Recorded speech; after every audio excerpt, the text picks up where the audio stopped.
Hello नमस्कार, स्वागत आहे तुमनं म्हणा 12 ज्योतिर्लिंगसनी सिरीजमा। तर आज 11वं ज्योतिर्लिंग म्हणजे त्र्यंबकेश्वर ज्योतिर्लिंगनी कथा मी तुम्हाला सांगावे।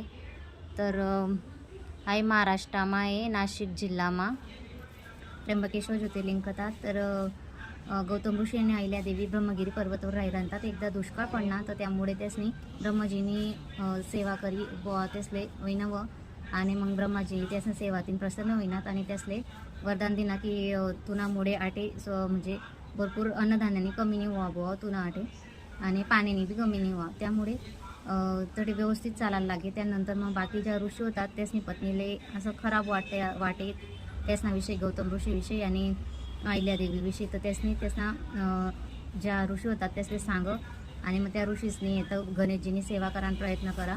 तर गणेशजी त्याचे प्रसन्न होईनात आणि गणेशजीने विचारलं की तुम्हाला काय पाहिजे। तर गणेशजीले त्यासने असं सांग की या गौतम ऋषीले तुम्ही या आश्रममाईन बाहेर काढते असं। मग गणपती बोलणार की नाही बुवा हे आहे तर चुकी नाही।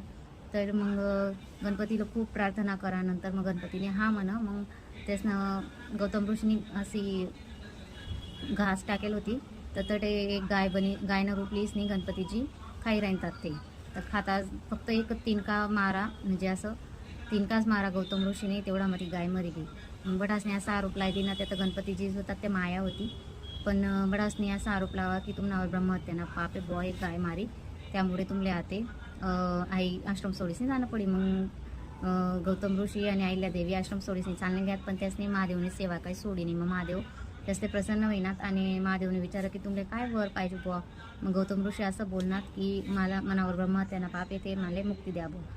मग महादेवनी त्यासले असं सांग की तो खोटा आरोप होता, पण जर तू दुसरं काही मागणं तर मागू शकल बुवा। तर मग गौतम ऋषी बोलणार की बुवा माले आटे गंगा नदीले या पर्वतवर आण नाही बुवा, जनसेवाना करता गंगा नदीले या धरतीवर उतराव नाही। तर मग गंगा नदी अवतरणी आणि गोदावरीना नावतीन अवतरणी, पण ते गोदावरी नदीने एक शर्त होती की जर भगवान शिव आठे ज्योतिर्लिंगना रूपमा प्रकट होतील तर मी जन कल्याणना करता आठे वाळसू बुवा।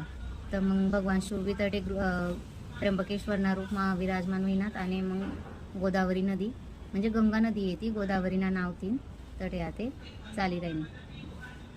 तर ऐकता तुमले कशी वाटणी सांगजात कमेंटमा।